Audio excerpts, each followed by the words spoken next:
Hello दोस्तों, मेरा नाम नैना है और मैं 29 साल की हूँ। मैं एक साधारण सी लड़की हूँ जो हमेशा अपनी सेहत और सादगी का ख्याल रखती है। हर सुबह मैं अपने गांव के पास बहने वाली छोटी सी नदी के किनारे टहलने जाती हूँ और योग करती हूँ। मेरी शादी नहीं हुई है और मैं अपने माता पिता और छोटे भाई के साथ उत्तराखंड के एक खूबसूरत पहाड़ी गांव गंगौली हाट में रहती हूँ। यह गांव हरे भरे जंगलों और ठंडी हवाओं से भरा है, जहां बादल अक्सर पेड़ों को छूते नजर आते हैं। मेरे पिता एक छोटे से स्कूल में क्लर्क हैं और माँ घर संभालती हैं। मेरा छोटा भाई कॉलेज में पढ़ता है। मैं गांव के प्राइमरी स्कूल में शिक्षिका हूँ, जहां मैं छोटे बच्चों को पढ़ाती हूँ। मेरी जिंदगी सादगी से भरी है, लेकिन मेरे सपने बड़े हैं। मैं हमेशा से चाहती थी कि मेरी जिंदगी में कोई ऐसा आए जो मेरे सपनों को समझे और मेरे साथ पहाड़ों की शांति में जिंदगी बिताए। लेकिन मेरे माता पिता ने मेरे लिए कई रिश्ते देखे और मैंने हर बार मना कर दिया, क्योंकि मुझे कोई ऐसा नहीं मिला जो मेरे दिल को छू सके। पिछले साल की बात है, जब मेरे पिता के पुराने दोस्त विजय सिंह जी हमारे गांव आए। विजय सिंह जी 45 साल के हैं और एक रिटायर्ड फौजी हैं।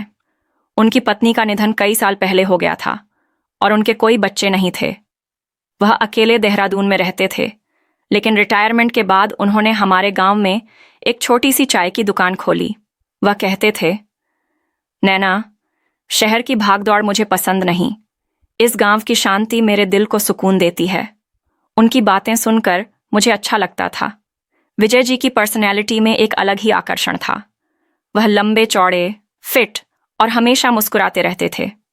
उनकी आंखों में एक गहराई थी जो मुझे हमेशा सोचने पर मजबूर करती थी। विजय जी अक्सर मेरे पिता से मिलने हमारे घर आते थे। वह मेरे पिता के साथ पुरानी फौजी कहानियां साझा करते और मैं उनकी बातें चुपके से सुनती।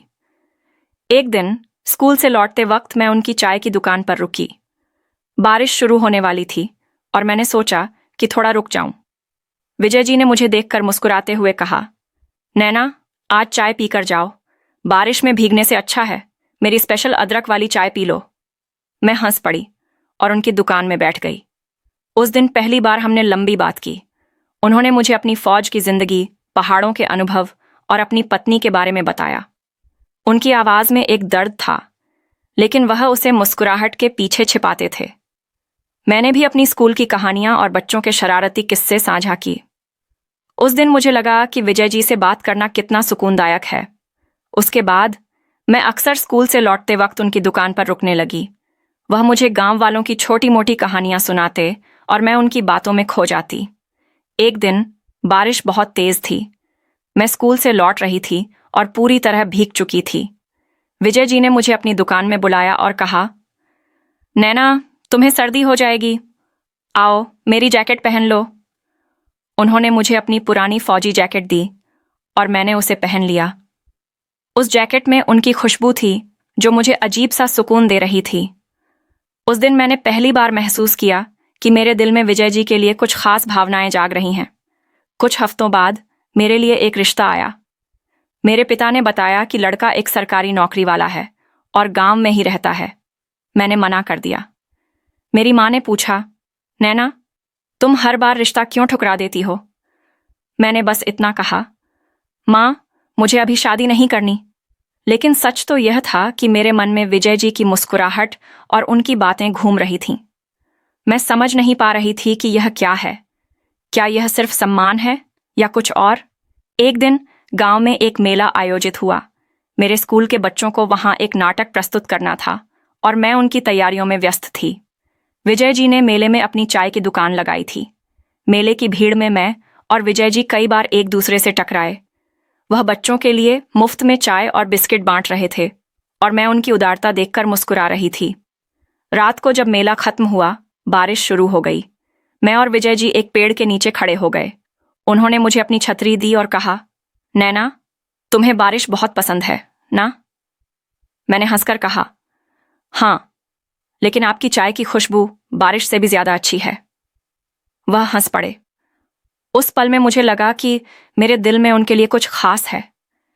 मेले के बाद मैंने सोचा कि मुझे विजय जी से अपनी भावनाओं के बारे में बात करनी चाहिए, लेकिन मैं डर रही थी। क्या वह मुझे गलत समझेंगे? क्या मेरे माता पिता इसे स्वीकार करेंगे? मेरे मन में सवालों का तूफान था, लेकिन मेरे दिल में एक अनकहा प्यार जाग चुका था।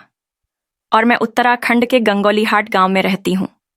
मेरे दिल में विजय सिंह जी के लिए कुछ खास भावनाएं थीं, जो मेरे पिता के पुराने दोस्त और एक रिटायर्ड फौजी थे।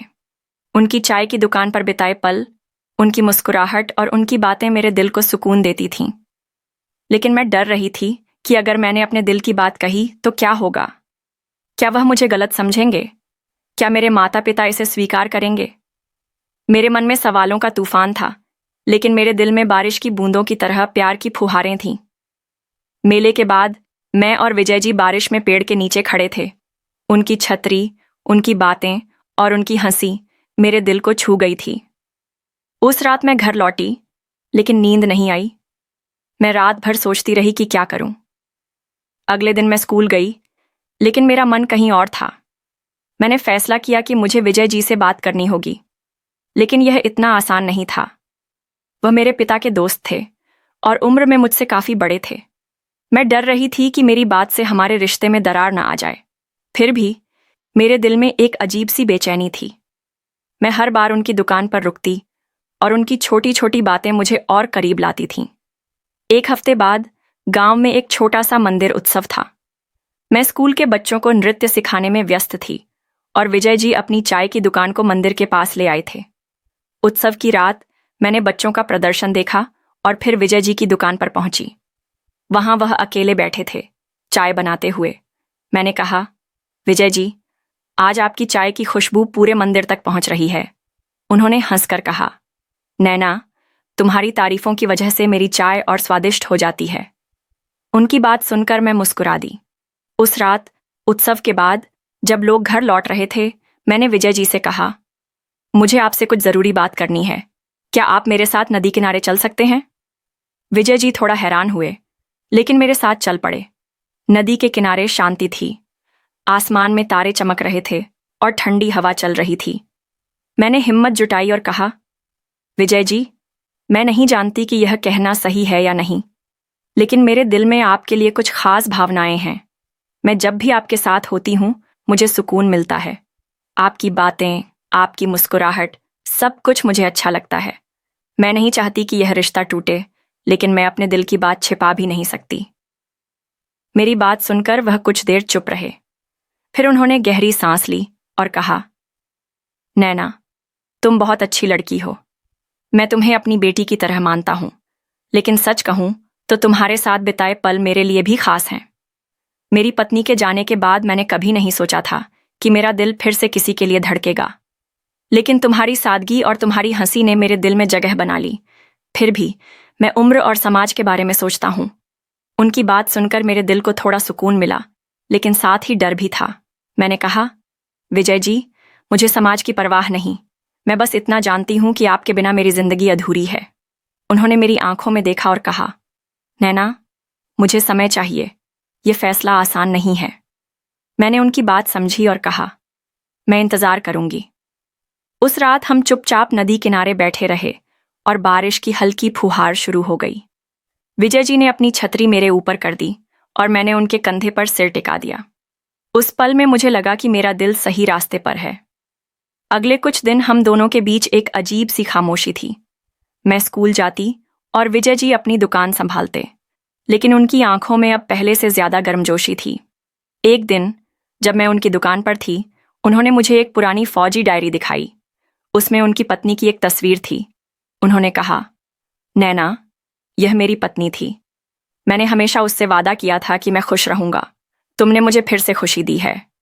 उनकी बात सुनकर मेरी आंखें नम हो गईं। मैंने कहा, विजय जी, मैं बस चाहती हूं कि हम एक दूसरे का साथ दें। कुछ दिनों बाद विजय जी ने मेरे पिता से बात की।